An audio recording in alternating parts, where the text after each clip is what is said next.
স্বর্গীয় রবীন্দ্র বৈষ্ণব দিগরখাল ফুটবল টুর্নামেন্টের মেগা ফাইনাল ম্যাচ অনুষ্ঠিত হবে শনিবার। এই মেগা ফুটবল ফাইনাল ম্যাচে মুখোমুখি হবে আসামের দিগরখাল বাগান ফুটবল দল বনাম গোবিন্দকুপা 7 স্টার ফুটবল দল।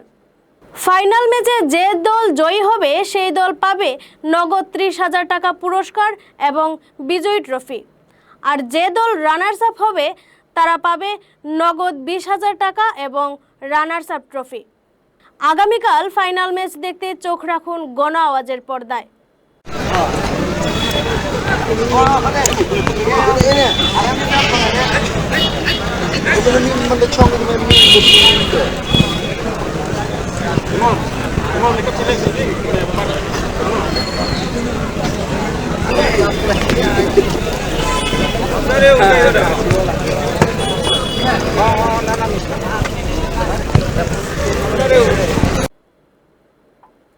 কালাইনছড়া থেকে রুবেল বৈষ্ণবের প্রতিবেদন, গণ আওয়াজ।